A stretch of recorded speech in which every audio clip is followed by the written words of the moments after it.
이제 오늘 제 설교 제목이 드려지는 예배, 살아내는 예배라는 제목 가지고 하나님의 말씀을 전하겠는데요. 우리가 이 예배를 통해서 하나님을 경험하며 또 하나님의 말씀을 통해서 정말 내 삶 속에 찾아오시는 하나님을 경험할 수 있는 자리가 되었으면 합니다. 제가 이제 오늘 성가대 찬양 부를 때 이제 하나님의 말씀을 제가 전해야 되잖아요. 이게 얼마나 부담된지 몰라요. 여러분, 제가 이제 설교를 지금까지 20년 넘게 했지만 단 한 번도 편안했던 적은 없어요. 이 예배가 이제 예배를 통해서 하나님의 말씀을 전해야 되는데 부담감이 있는데, 여러분도 하나님의 말씀을 들을 때 사람의 말로 듣는 게 아니라 지금 내게 주시는 하나님의 음성으로 들을 수 있는 그런 은혜가 있기를 주님의 이름으로 축복합니다. 예배를 드릴 때 예배 드리는 사람들의 모습이 다 달라요. 근데 예배를 드릴 때 온 마음과 정성을 다해서 하나님께 집중하며 예배 드리는 성도들이 있습니다. 그런 예배자를 볼 때 이 목회자가 이 하나님의 말씀을 전하면서 함께 찬양하면서 제가 큰 은혜를 받을 때가 있습니다. 저런 분들이 계시다는 것 때문에 제가 이 자리에 있다는 것을 참 많이 깨닫게 되거든요. 그런 예배자들의 모습을 보게 되면 눈빛이 살아있어요.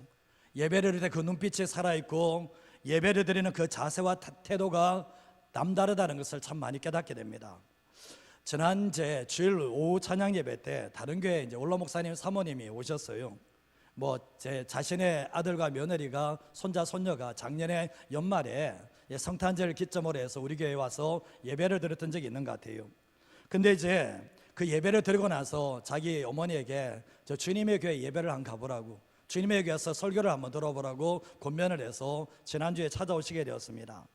근데 이제 작년 연말에 이들이 와서 그들이 예배 드릴 때 예배 드리는 모습이 좀 남달랐습니다.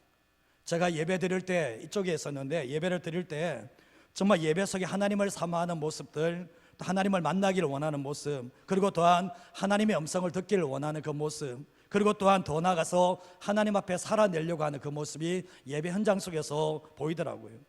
하나님 앞에서 서보려고 하는 영혼이구나, 그런 느낌을 받게 되었는데, 우리의 성도들 가운데서도 물론 이런 성도들이 적지 않게 많이 있습니다. 근데 이제 제가 설교하는 것이 좀 편안한 설교는 아니잖아요. 그죠? 고기 끄덕 하시는데 저는 이제 여러분의 귀에 즐거운 설교를 해드릴 수는 있어요. 그러나 이 자리는 보면 여러분들이 치열한 세상의 한복판 속에서 하나님의 사람으로 살아내야 되기 때문에 위로도 필요하고 격려도 필요하지만 하나님의 말씀을 제대로 듣는 것이 저에게는 중요하다는 것을 알기 때문에 정말 여러분들을 사랑하는 마음으로, 어쩌면 여러분들이 듣고 싶어하는 설교가 아니라 하나님께서 여러분에게 듣고자 하는 그 설교를 하는 것이 저의 이 자리에 선 이유라고 생각을 합니다. 이제 목회자로서 이제 하나님께서 하나님 앞에서 제 영혼이 살아내야 되거든요. 내가 죽은 상태에서 성도들을 살려내서 통로가 되지 못하기 때문에 저도 한 주 동안 내 영혼 살려내기 위해서 몸부림칩니다.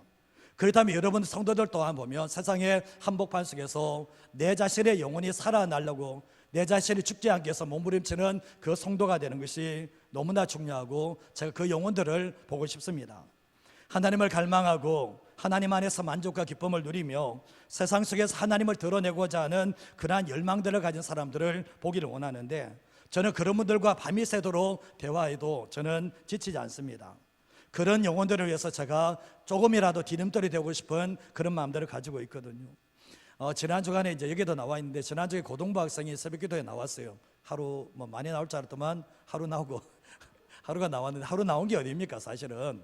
근데 이제 두 명이 한 자리에 나와서 기도하는데 6시가 넘도록 이제 기도를 하는데, 사실은 기도하고 이렇게 돌아가는 모습을 보면서 어른들보다도 더 간절하구나, 정말 고등학교 1학년 학생이 어른보다 더 간절하게 기도하는구나, 이런 생각들을 하면서 제 마음속에 흐뭇한 마음을 가지게 되었습니다. 우리 성도님들의 일 때문에 너무나 힘들고 지친 성도들이 참 많이 있습니다. 얼굴 발매도 참 힘들어 보이구나, 이런 생각이 들거든요. 열심히 일하고 또 저녁에 돌아와서 피곤한 육체를 이끌고 집으로 와서 쉼과 안식을 누리게 되고 또다시 아침에 일어나서 직장 생활을 가게 되는데, 그 삶의 반복입니다. 근데 최선을 다하고 있고 때때로는 정말 이렇게 너무 지친 성도들 보면 정말 대신해주고 싶은 마음들이 있지만 대신할 수 없다는 것도 알고 있습니다. 그런데 그런 성도들을 보면서 제 안에 이런 마음이 들더라고요. 저렇게 힘들고 지친 삶을 통해서 하나님께 영광이 되고, 그리고 또 직장 안에서도 주님을 드러내며 정말 영혼들을 주님께로 인도하며 선한 영향력을 미치는 삶을 살았으면 좋겠다, 이런 마음이 저 안에 들더라고요. 만약 그런 삶을 살고 있다면 아무리 지치고 힘든 세상 속에서도 세상 속의 그리스도인으로 살고 있는 것입니다. 잘 살고 있는 것입니다. 근데 우리가 그리스도인들이 직장을 통해서 물론 생존을 이어갑니다. 정말 믿지 않는 사람들 생존의 현장이 직장 현장일 수도 있지만, 예수 믿는 사람들은 생존의 현장을 뛰어넘어서 내가 있는 그곳에서 하나님을 드러내고 하나님의 사명자로 살기 위해서 직장을 주셨다는 것을 기억하셔야 됩니다. 만약 그것이 아니라면 생각해 보셔야 돼요. 그 직장이 정말 하나님께서 내게 허락한 직장인지를 생각해 보셔야 되는데, 평생 직장 생활을 하면서도 불구하고 나를 통해서 한 영혼도 주님을 만나는 영혼이 없고, 정말 내가 있는 그곳에서 나를 통해서 아무런 변화가 일어나지 않는다면 내가 있는 곳이 어떤 의미가 있는지를 한번 고민해 보시면서 살아가셔야 된다는 거예요. 지난주에 출애굽기 40장 말씀을 설교했는데, 하나님은 모세의 순종을 통해서 성막을 완성하게 됩니다. 성막이 완성된 후에 하나님께서 임재 장소를, 이전에는 신의 산이 임재 장소였다면 이제는 성막으로 옮기시는 역사가 있게 되었는데, 하나님께서 이스라엘 백성들과 언약을 맺으시는데 그 언약은 일종의 결혼식과도 같다는 거예요. 그런데 하나님께서는 자기 신부인 자기 백성들과 함께 거하기 위해서, 함께 생활하기 위해서 이 성막이라는 신혼방을 만들어내셨던 겁니다. 그런데 이 성막에서 가장 중요한 제사가 드려지게 되는데, 무수히 많은 제사가 드려지게 됩니다. 5대 제사라고 하는 번제, 소제, 화목제, 속건제, 속제제, 여기 더 나아가서 거제, 요제, 전제, 화제, 온갖 제사가 이게 치러지는 것이 바로 이 성막에서 이루어지게 되는데, 하나님의 백성들이 하나님께 제사하고 예배드리는 것이 얼마나 중요한지에 대해서 분명히 말씀하고 계십니다. 이 제사는 오늘날 우리가 드리는 예배와 같다는 것을 알게 됩니다. 근데 오늘 우리가 이 레위기 말씀을 읽었지만, 이 레위기 말씀은 두 가지 초점에, 두 가지 관점에서 얘기할 수 있는데, 첫 번째가 어떻게 예배드릴 건가, 어떻게 예배드릴 건가, 이게 첫 번째고, 두 번째가 예배자는 어떻게 살아야 되는가, 이 두 가지를 얘기하는 거예요. 어떻게 예배드릴 것인가, 예배자는 어떻게 살아가야 될 것인가, 이 두 가지에 대해서 선명하게 말씀해 주고 있는데, 예배와 삶에 대해서 말씀하고 계시다는 거예요. 레위기 1장 1절에서 2절 말씀을 한번 읽어보도록 하겠습니다. 여호와께서 회막에서 모세를 부르시고 그에게 말씀하여 이르시되, 이스라엘 자손에게 말하여 이르라. 너희 중에 누구든지 중에서 소나 양으로 예물을 드릴지니라. 아멘. 오늘 우리가 읽었던 레위기라는 것은 레인들의 책이라는 뜻을 가지고 있거든. 레인의 책이라는 뜻을 가지고 있는데, 이 표현은 적절하지 않아요. 이 표현은 적절하지 않고, 원래 레위기의 히브리 제목은 그가 불렀다는 뜻을 가지고, 그가 불렀다. 누구를 부르셨는가? 모세를 부르시고 회막에서 불렀다라는 뜻을 가지고 있는데, 원래 히브리 제목은 그가 불렀다는 뜻을 가지고 있는데, 오늘날에는 레위기라는 책으로 되어 있다는 거예요. 근데 오늘 이 말씀을 위해 첫 번째로 할 수 있는 게 뭔가, 같이 한번 읽어보도록 하겠습니다. 하나님이 주신 은혜에 대한 감사와 전적인 헌신이 예배로 표현되어야 합니다. 하나님께서 주신 은혜에 대한 감사와 전적인 헌신이 이 예배 현장에서 나타나야 된다는 거예요. 우리가 잘 아시다시피 예배는 구원받은 사람들만 예배를 드릴 수 있어요. 정말 예수님의 십자가의 은혜로, 부활의 은혜로 구원받은, 내가 하나님의 자녀가 된 사람만이 주님께 제사 드릴 수 있고 주님께 예배를 드릴 수 있는 거거든요. 요즘에 이제 젊은이들 예배 가운데서는, 예배는 찬양하는 시간에 다 일어나서 찬양을 합니다. 설교 마치고 한번 해볼 건데요, 젊은이들 다 일어나서 찬양을 하는데 30분 동안 일어나서 찬양을 합니다.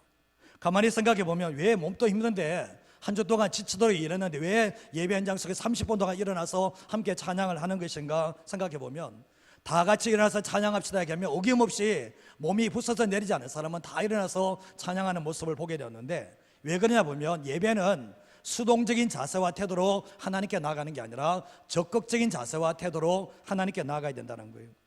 일어서 부르는 찬양과 앉아서 부르는 찬양은 차이가 있다는 거예요. 손을 들고 찬양하는 것과 손을 내린 상태에서 찬양하는 것은 다르게 되는데, 수동적이냐 적극적이냐, 이 차이를 가져오게 된다는 거예요. 우리가 잘 아시다시피 예배는 전인격, 전존재가 하나님께 나아가는 것이거든요. 하나님 앞에서 내 영혼이 하나님의 은혜에 대해서 반응하는 자리가 예배 자리인데, 그냥 몸만 와 있는 것이 아니라 모든 초점을, 모든 세포까지도 살아계신 하나님께 초점을 두고 나아가는 것이 바로 예배여야 한다는 것입니다. 요한복음 4장 20절에서 21절 말씀에 보면 우리 조상들은 이 산에서 예배했는데 당신들의 말은 예배할 것이 예루살렘에 있다 하더이다 얘기하는데, 예수님께서 하시는 말씀은 여자여 내 말을 믿으라. 이 산에서도 말고 예루살렘에서도 말고 너희가 아버지께 예배할 때가 이른다라고 말씀하고 있는데, 이 여자의 관심은 예배를 어디서 드리느냐, 예배 장소에 대해서 관심이 있는데 예수님의 관심은 이것이 아니라는 것을 말씀하고 있습니다. 요한복음 4장 23절에서 24절 말씀 한번 읽어보겠습니다.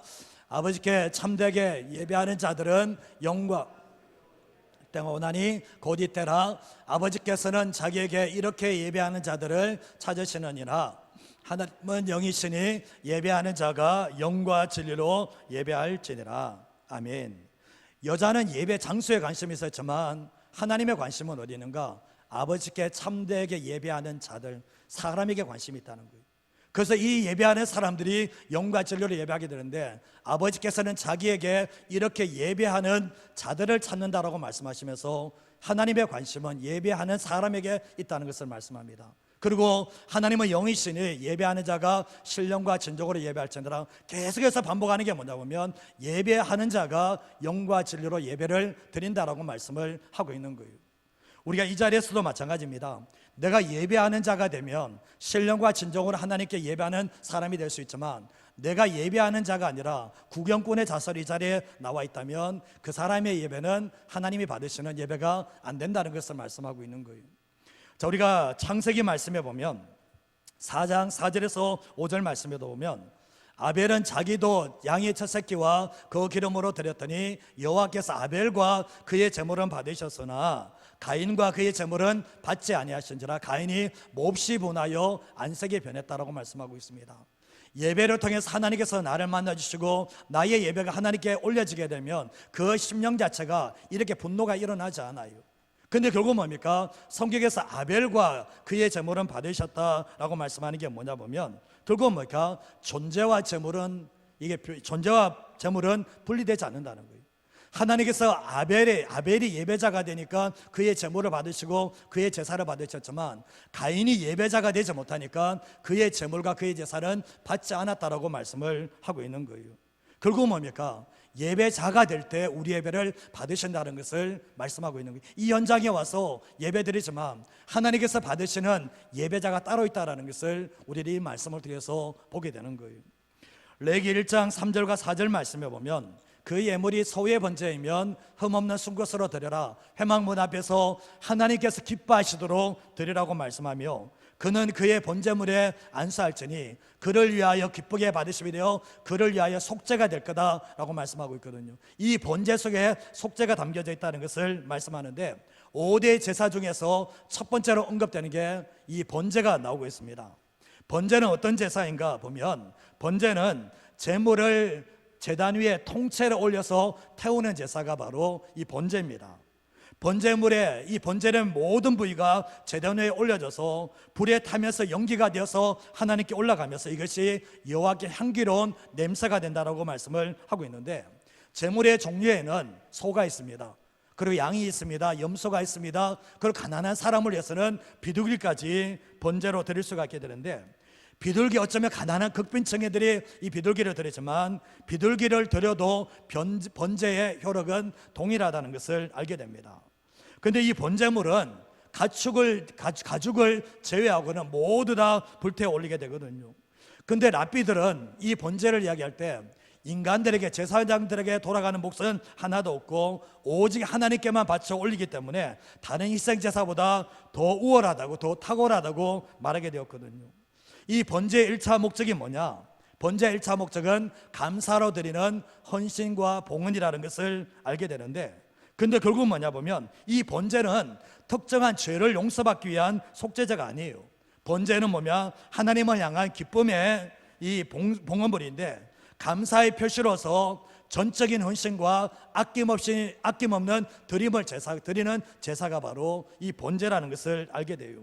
그래서 보면 기쁨과 감사에 자원하는 마음으로 누구든지 이 번제의 짐승을 가지고 하나님께 나아갈 수 있었다는 것을 말씀하고 있는데, 이 번제는 뭡니까? 하나님이 기뻐하시도록 드려야 되고, 번제물의 머리에는 누가 안수를 하는가 보면 제사장이 안수를 하는 게 아니라 직접 당사자가 안수를 한다는 것을 말씀하고 있는 거예요. 그 짐승이 그 사람을 대신하기 때문에 그렇다는 거죠. 레위기 1장 5절과 6절 말씀 또 한번 읽어보겠습니다. 그는 여호와 앞에서 그 수송아지를 잡을 것이요, 아론의 자손 제사장들은 그 피를 가져다가 회막 문 앞 제단 사방에 뿌릴 것이며, 또 그는 또 그 번제물의 가죽을 벗기고 각을 떨 것이요. 수송아지를 잡는 것은 누가 잡는? 그 자신이 제사장입니까? 가지고 온 그 사람이 그 수송아지를 잡게 되어 있어요. 자기 제물이므로 자기가 직접 죽여야 되고, 가죽을 벗기고 각을 떠는 것도 그 사람이 해야 되는 것이고, 내 발과 머리를 절단하고 내장의 제거도 본인이 해야 되는 거예요. 그리고 더 나아가서 내장과 정강이 손질도 누가 하는가? 그 사람이 해야 되는 거예요. 제사장이 모든 것을 다 해주는 게 아니라 그 사람 당사자가 해야 될 역할들이 참 많이 있다는 것, 죽이는 것부터 시작해서 해야 될 일이 참 많다는 것을 보게 되는데, 물론 일부적인 부분 속에서는 제사장이 대신해 주기도 하지만 결국은 뭡니까? 대부분의 것을 제물을 가져오고 번제를 들고 가는 사람이 자기가 직접 해야 된다는 것을 보게 되는 거예요. 이런 모습을 보게 되면 뭡니까? 이들이 제사를 드려나올 때, 번제를 나올 때 수동적인 자세가 아니라 뭡니까? 적극적인 제사라는 것을, 자기가 참여하는 제사라는 것을 분명하게 보여주고 있다는 거예요.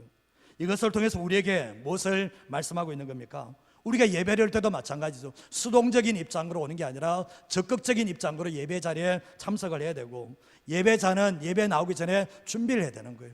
이 번제를 되기 전에 자신이 주님 앞에 번제물이 되기 위해서 준비를 하고 나와야 되는 것처럼 준비해야 되고, 예배자는 구경꾼이 아니라는 거예요.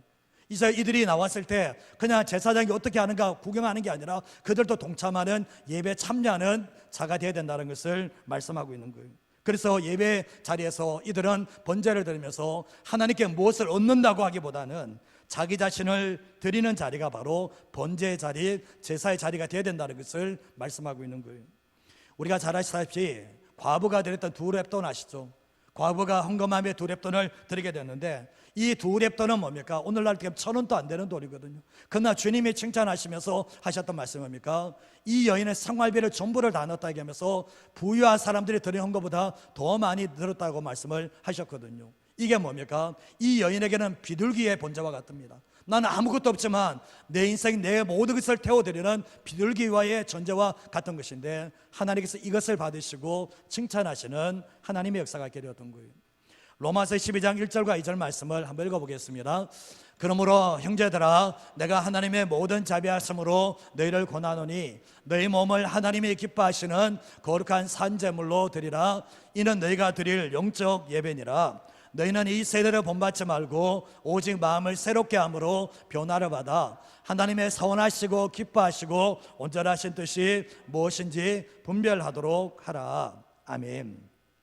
신약시대 사도 바울이 하나님의 모든 자비하심으로 너희를 권하는데, 너희를 권하노니 너희 몸을 하나님이 기뻐하시는 거룩한 산제물로 드리라. 짐승이 하나님께 온전한 번제로 바치는 것처럼 너희 몸을 하나님이 기뻐하시는 산제물로 전체로 올려드리라고 말씀하고 있는데, 이게 너희가 드릴 영적 예배다라고 말씀하고 있는 거예요. 결국 뭡니까? 자기 자신을 적극적으로 드리라는 것을 말씀하고 있는데, 하나님의 자녀의 모든 축복의 통로는 다 예배를 통해서 옵니다. 내 자신을 하나님께 올려드리는 그 예배를 통해서 오게 되는데, 영적 예배자가 될 때 비로소 이 세대를 본받지 않고 변화를 받아서 하나님의 선한 뜻을 위해서 살아갈 수 있는 하나님의 사람이 될 수 있습니다. 우리가 예배 드릴 때 잊지 마십시오. 예배는 구경꾼 하는 거 아니에요. 예배는 적극적으로 하나님께서 원하시는 예배자로, 참여자로 간다는 것을 잊어버리지 마시고 예배 드리시기를 바랍니다. 두 번째 하시는 게 뭔가 같이 한번 읽어보도록 하겠습니다. 하나님의 자녀들 간의 아름다운 교제와 화목이 표현되어지는 예배가 되어야 합니다. 예배 속에는 하나님의 자녀들, 성도들 간의 아름다운 교제와 화목이 표현되어지는 것이 바로 예배라는 거예요. 우리가 보면 예배가 오직 하나님께만 경건해 거룩의 예배를 드려야 된다, 이게 믿음의 선배들이 우리에게 물려줬던 거예요. 이게 틀린 게 아니에요. 저도 그렇습니다. 한국교회가 오직 하나님께만 영광을 올리는 예배가 드려야 된다, 이 체질이 되어 있거든요. 믿음의 선배들이 물려졌는데 이 한국교회가 여전히 잘 이어가고 있습니다. 그래서 어떤 분들은 예배 시간에 박수 치는 것도 안 되고, 예배 시간에 나와서 간증하는 것도 안 되고, 예배 시간에 서로 위로하고 격려하는 것도 마음에 들지 않고 이거 잘못됐다라고 하시는 분들이 계시는데, 누가 잘못된 거예요? 그 사람 말하는 사람이 잘못된 거예요. 우리가 보면 우리 성도님 가운데 이런 분이 안 계시는데, 우리가 이런 것이 예배 시간에 성도들을 서로 축복하고 박수치고 이런 것들이 하나님의 영광을 가리는 일이 아니라는 거예요. 화목제 속에 그게 담겨져 있다는 것을 보게 되는데, 우리가 번제는 하나님께 온전히 바쳐진 제물이라고 한다면, 화목제는 하나님께 일부 즉 핵심 부위만 바쳐드리고 나머지 대부분들은 사람이 함께 나누기 위한 제물이었다라는 거예요. 번제는 수직적인 제사라면 화목제는 주로 사람들과 기쁨을 나누기 위한 수평적인 제사라고 말할 수 있는 거예요. 번제가 뭐라고요? 수직적인 제사고 화목제는 수평적인 제사라고 말할 수 있는데, 이게 십자가라는 겁니다. 그런데 우리가 잘 아시다시피 당시 이렇게 감사의 제물인 화목제는 주로 사람들과 함께 나누게 되었거든요. 그래서 이 화목제는 하나님 앞에서 영적인 잔치를 벌여서 사람들과 함께 고기를 나누는 것에 목적이 있었던 것이 바로 화목제의 모습이었던 겁니다. 이 화목제는 이제 암수 구별 없이 소나 양이나 염소나 이것을 화목제로 드리게 되는데, 화목제에는 비둘기를 못 드려요. 왜 그런지 아시겠습니까? 비둘기 먹을 게 있습니까? 비둘기 한 입에 내가 먹기도 바쁜데 누구 준다는 겁니까? 그래서 이 화목제에는 비둘기를 못 내는 이유가 보면 함께 나누고 잔치를 못 벌이기 때문에 비둘기는 화목제물이 될 수가 없는 겁니다. 근데 이스라엘 백성들이 공적 이 행사에서는 제사를 드리게 되는데, 속죄제, 번제, 소제, 속건제 이런 제를 드리고 난 뒤에 항상 마지막에 드려지는 제사는 화목제인 거예요. 왜 마지막에 화목제를 드리나 보면, 행사를 마무리하는 잔치의 제사이기 때문에 마지막 제사는 한결같이 화목제로 드리게 되었던 거예요. 레위기 7장 15절에서 17절 말씀을 보시면 같이 한번 읽어볼까요?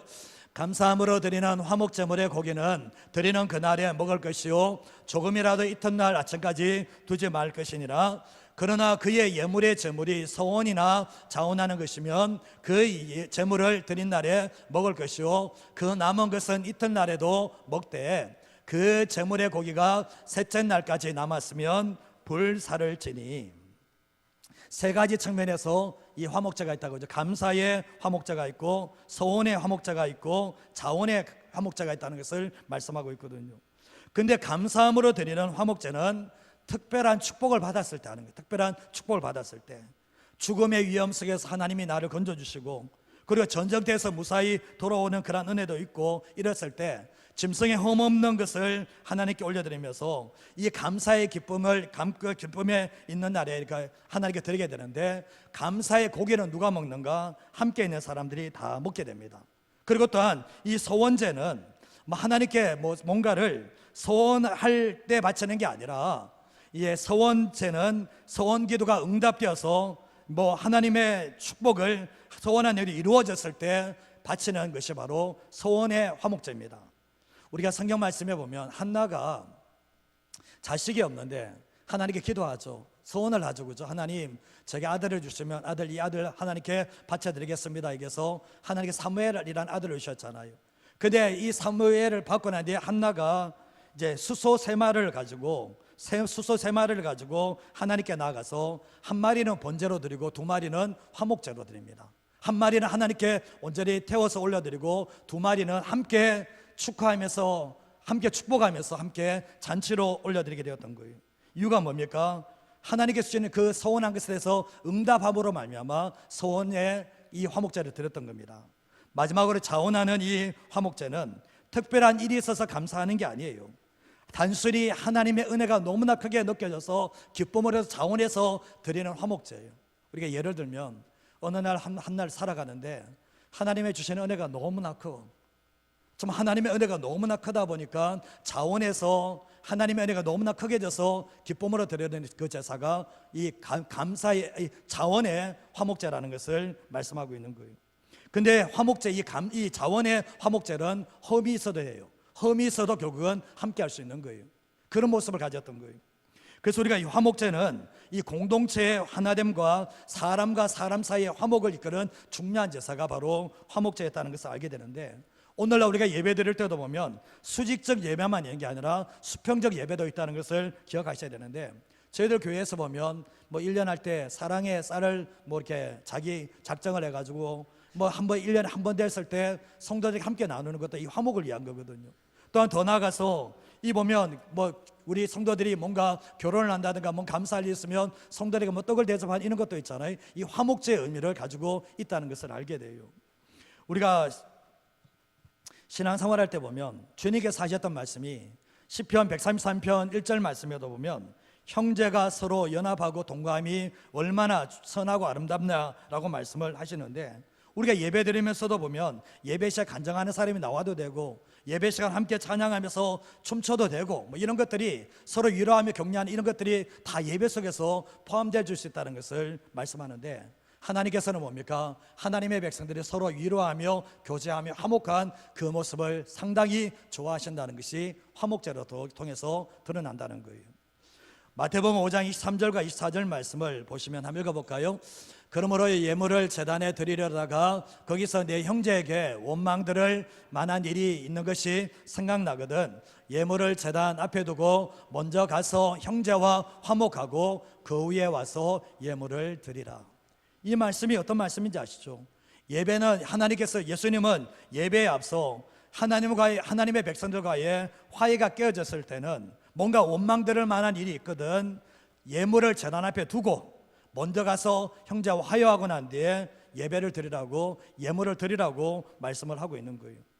성도 간의 화목이 없는 그 예배를 주님이 받지 않는다는 거예요. 성도들과의 화목이 있는 그 예배를 받으신다는 것을 우리에게 말씀하고 있다는 거예요. 데살로니가전서 3장 12절과 13절 말씀에도 보면 또 주께서 우리가 너희를 사랑함과 같이 너희의 피차감과 모든 사람에 대한 사랑이 더욱 많아 넘치게 하사, 이게 화목의 의미거든요.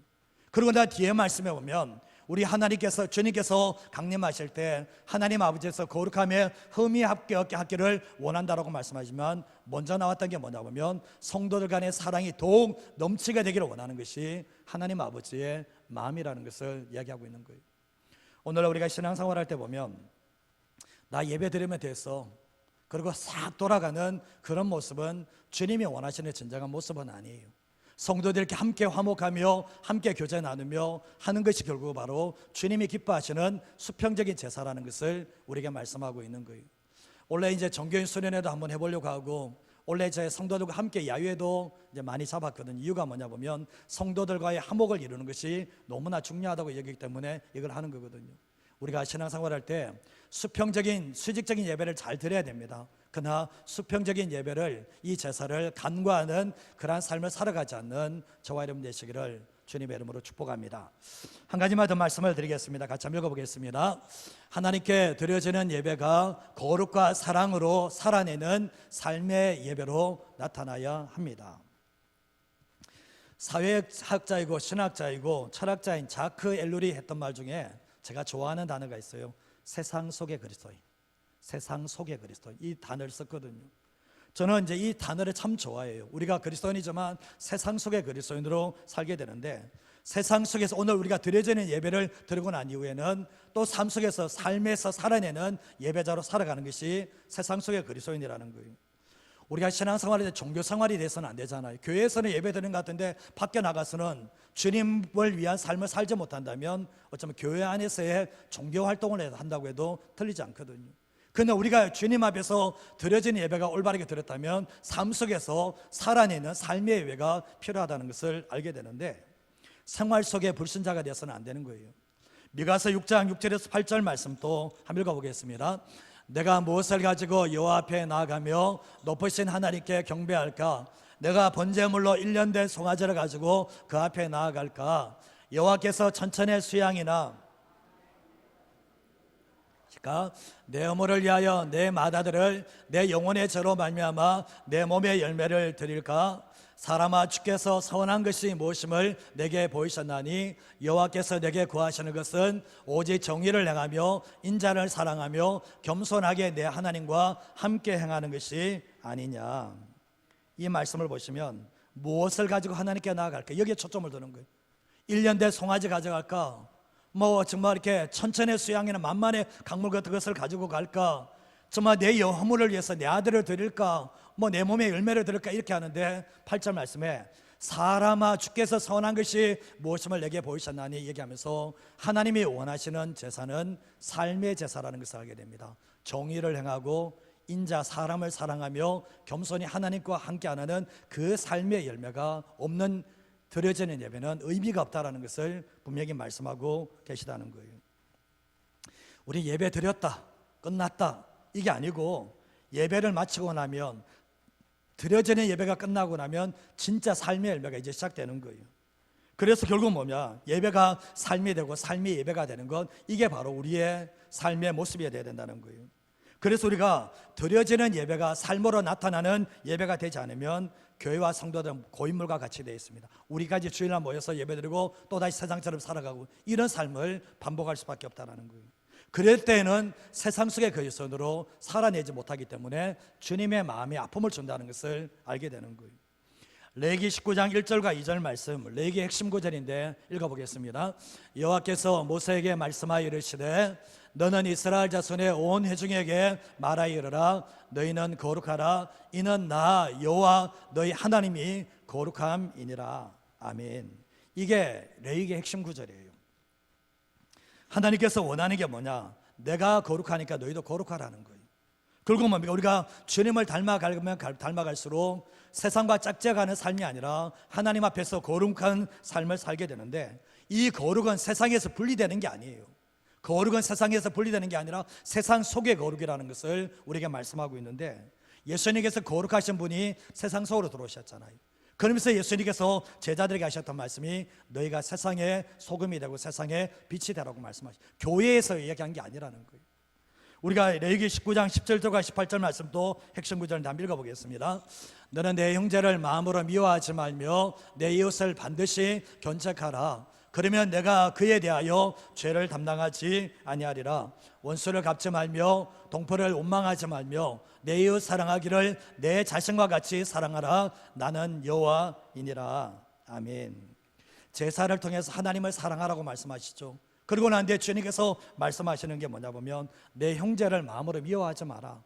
그리고 내 이웃을 반드시 견책해라. 이런 게 뭐냐 보면 정말 어긋난 길을 가는 사람 바로 잡아주라는, 사랑의 마음으로 바로 잡아주라는 거예요. 바로 잡지 않고 태연하게 방치를 하게 되면 그 죄에 대해서 너도 책임이 있다는 거예요. 그러고 얘기하면서 18절 말씀에도 보면 원수 갚지 마라. 원수 갚는 것이 내게 있으니까 내게 맡기고 동포를 원망하지 말고 이웃 사랑하기를 내 자신과 같이 사랑하라고 얘기하면서 나는 여호와다라고 말씀을 하고 있는 거예요. 율법의 핵심이 뭡니까? 율법의 핵심은 하나님 사랑하는 것, 이웃 사랑하는 것. 613가지 율법의 핵심은 하나님 사랑과 이웃 사랑으로 집약된다는 것을 알게 되는데, 거룩한 삶의 핵심이 뭐냐? 거룩한 삶의 핵심은 하나님 사랑하는 것, 이웃 사랑하는 것이 거룩한 삶의 핵심이라는 거예요. 자기만 사랑하는 게 아니라 정말 우리를 구원하신 하나님을 사랑하고 이웃을 사랑하는 것이 바로 거룩한 삶의 핵심이라는 것을 말씀하고 있는 거예요. 그래서 사랑이 없으면 아무것도 아니라는 것이 거기에서 증명이 되는 겁니다. 로마서 15장 16절 마지막 구절인데 한번 읽어보겠습니다.